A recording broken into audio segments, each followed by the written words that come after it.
జలుబు తలనొప్పి ఒళ్ళు నొప్పుల నుండి తక్షణ ఉపశమనం శాస్త్రి బామ్ ఇప్పుడు 5 రూపాయల ప్యాక్ లో కూడా. అందరికీ నమస్కారం. నేను డాక్టర్ విఎం థామస్, ప్రభుత్వ విప్, గంగాధరనగర్ నియోజకవర్గ ఎమ్మెల్యే, ఎన్డీఏ కూటమి ప్రభుత్వం. చంద్రబాబు నాయుడు గారు అంటేనే ఒక విజనరీ లీడర్. మన అందరికీ తెలుసు, ఉమ్మడిగా ఆంధ్రప్రదేశ్ ఉన్నప్పుడు హైదరాబాద్ ఒక రాళ్ల రప్పగా ఉండే ఒక ప్రదేశాన్ని ఈరోజు ఒక ఐటీ హబ్గా, ఒక కాలిఫోర్నియాగా తీర్చిదిద్దిన ఘనత చంద్రబాబు నాయుడు గారికి దక్కుతుంది. అదేవిధంగా గత ప్రభుత్వంలో చూసారంటే ఎలాంటి కంపెనీలు రాలేదు. జగన్మోహన్ రెడ్డి వాళ్ళ టీం కూడా దావోస్కి వెళ్ళారు. కానీ ఒక ఫేక్ డేటా ఇచ్చి మెనీ కంపెనీ తీసుకొస్తామని చెప్పేసి అన్ని కూడా ఇచ్చారు. అలాంటిది ఏమీ జరగలేదు. మనం చెప్పాలంటే పెద్దగా ఏమి లేదు, పెద్ద సున్నాని చెప్పొచ్చు. ఇప్పుడు కూటమి ప్రభుత్వం వచ్చిన తర్వాత చంద్రబాబు నాయుడు గారు దావోస్ వెళ్ళారు. వెళ్ళినప్పుడు చంద్రబాబు నాయుడు గారు ఏం చెప్పారంటే, పరిశ్రమల స్థాపనకి ఆంధ్రప్రదేశ్ స్వర్గధామి అన్నారు. అంటే మీరందరూ కూడా ఆంధ్రప్రదేశ్ రావచ్చు, మీరు రండి, ఇక్కడ ఇన్వెస్ట్ చేయండి, మీకు ఎలాంటి ఏమేమి కావాలో ఇవన్నీ కూడా మేము చేసి పెడతామని చెప్పేసి చంద్రబాబు నాయుడు గారు, అదేవిధంగా యువ కిరీటం లోకేష్ అన్న గారు ఇద్దరు కూడా వెళ్ళి బ్రహ్మాండంగా ఈ ప్రోగ్రామ్ని సక్సెస్ఫుల్గా ఫినిష్ చేసుకొని రావడం జరిగింది. చాలా మంది వెళ్ళి ఏం చెప్పారంటే, మా రాష్ట్రానికి రండి అని చెప్పడం జరిగింది. కానీ చంద్రబాబు నాయుడు గారు అలా చెప్పకుండా, మా దేశానికి రండి, మా రాష్ట్రంలో కూడా ఇన్వెస్ట్ చేయండి, మా దేశాన్ని నంబర్ 1గా చేద్దాము, మన అందరూ కూడా కలిసి పని చేద్దాము అని చెప్పేసి ప్రతి ఒక్క పారిశ్రామికవేత్తను చంద్రబాబు నాయుడు గారు ఆహ్వానించడం జరిగింది. అదేవిధంగా చూసారంటే 20 లక్షల ఉద్యోగాలు కల్పించాలని కంకణం కట్టుకొని ప్రతి ఒక్క పారిశ్రామికవేత్తతో మాట్లాడి మాకు ఖచ్చితంగా కంపెనీ రావాలని చెప్పేసి మాట్లాడడం జరిగింది. -6 డిగ్రీని కూడా లెక్క చేయకుండా, స్వెటర్ కూడా వేసుకోకుండా, ఎలాంటివి జాకెట్ వేసుకోకుండా అలానే గట్టిగా నిలిచి రాష్ట్రం కోసం, రాష్ట్ర భవిష్యత్తు కోసం, దేశం కోసం, దేశ భవిష్యత్తు కోసం కష్టపడి ఈవెన్ చలి అనక -6 డిగ్రీ కూడా తట్టుకొని ప్రతి ఒక్కరితో మాట్లాడి ప్రతి ఒక్క పారిశ్రామికవేత్తను కన్విన్స్ చేసి ఆంధ్ర రాష్ట్రానికి పెట్టుబడులు రావాలి అని చెప్పి కన్విన్స్ చేసిన ఘనత చంద్రబాబు నాయుడు గారికే దక్కుతుంది.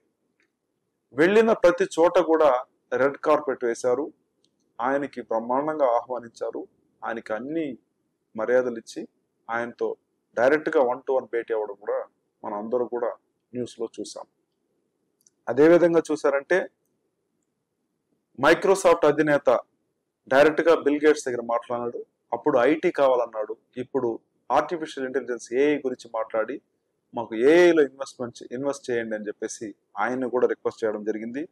అదేవిధంగా టాటా చైర్మన్ చంద్రశేఖర్ గారితో డైరెక్ట్గా భేటీ అయ్యి సీఎం చంద్రబాబు నాయుడు గారు అవన్నీ కూడా చెప్పడంతో చంద్రబాబు నాయుడు గారు విజన్ మెచ్చి వీళ్ళందరూ కూడా మేము ఖచ్చితంగా మీతో ఉంటాము, ఆంధ్రప్రదేశ్కి మేమందరూ కూడా వచ్చి కంపెనీ స్టార్ట్ చేస్తాము, మీ విజన్ 2047లో మేము కూడా ఒక పార్ట్గా, ఒక భాగస్వామ్యంగా మేము కూడా ఉండి మీ అడుగులో మేము కూడా నడిచి ఆంధ్రప్రదేశ్ డెవలప్మెంట్కి, అదేవిధంగా మన దేశ డెవలప్మెంట్కి మేము కూడా ఉంటామని చెప్పేసి హామీ ఇవ్వడం జరిగింది. దావోస్లో పర్యటించిన 4 రోజుల్లో చంద్రబాబు నాయుడు గారు మరి మంత్రి లోకేష్ గారు మంచి పారిశ్రామికవేత్తలను చాలా మందిని కలిశారు.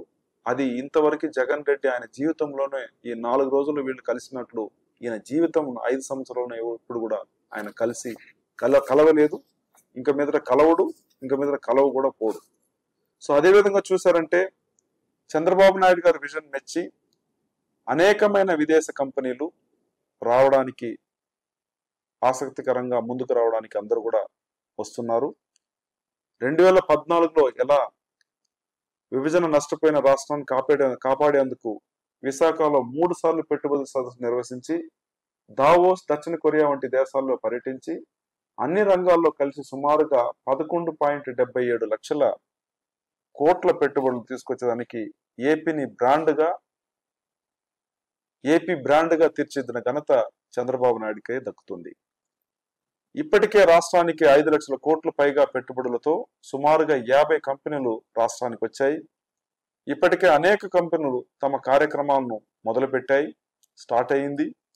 యువతకు 40,000 మందికి ఉద్యోగాలు లభించాయి. ఇవన్నీ కూడా చంద్రబాబు నాయుడు గారి పెద్ద మనసు, ఆయన ఒక్కరి వల్లనే ఇవన్నీ కూడా సాధ్యం, వేరే ఎవరి వల్ల ఇది సాధ్యం కాదని చెప్పేసి నేను ధీమాగా చెప్పగలను. ఒక ప్రజానాయకుడు, మన ముఖ్యమంత్రి, ఒక కోహినూర్ డైమండ్ లాంటి వ్యక్తి, మనం అందరూ కూడా ఆయన్ని మంచిగా కాపాడుకోవాలి. ఆయన ఇంకొక 30 సంవత్సరాలు మంచిగా ఉంటే మన రాష్ట్రం స్వర్ణాంధ్రప్రదేశ్ అవడానికి ఎలాంటి డోకా లేదు. 2047లో 100% ఆంధ్రప్రదేశ్ స్వర్ణాంధ్రప్రదేశ్గా మారుతుంది. ఆయన అనుకున్న కళ విజన్ 2047 ఖచ్చితంగా నెరవేరుతుంది. మేమందరూ కూడా మంత్రులు, ఎమ్మెల్యేలు అందరూ కూడా ఆయనకు మేము అండగా ఉంటాం. మా వంతు మేము కూడా కృషి చేసి ఆయనకి ఇబ్బంది లేకుండా ఆయన కన్న కళ నెరవేరాలని చెప్పేసి మేమందరూ కూడా కృషి చేస్తామని మీ అందరికి చెప్తున్నాను. ఇప్పటికే మీరు తెలుసు, నా 5 కోట్లు ఆల్రెడీ మనం 5 కోట్ల పైన పెట్టుబడులు వచ్చినాయి. 5 లక్షల కోట్లు ఆల్రెడీ పెట్టుబడి వచ్చాయి. ఒక్క జూమ్ కాల్తోనే ఆర్సెల్ఆర్ మిట్టల్, అదేవిధంగా నిపాన్ స్టీల్ కంపెనీతో మాట్లాడి రాష్ట్రానికి 1.46 లక్షల కోట్లు పెట్టుబడులు తీసుకొచ్చిన ఘనత మన యువ కరటం నారా లోకేష్ గారికి దక్కుతుంది. జనవరి 8న విశాఖలో రూపాయి 2 లక్షల కోట్లు ప్రాజెక్టులను ప్రధాని మోడీ చేత శంకుస్థాపన చేయడం జరిగింది. మీరందరూ కూడా చూశారు. ఇది మనకున్న బ్రాండ్. ఇది చంద్రబాబు నాయుడు అంటే ఒక బ్రాండ్, ఇది లోకేష్ అన్న అంటే ఒక బ్రాండ్.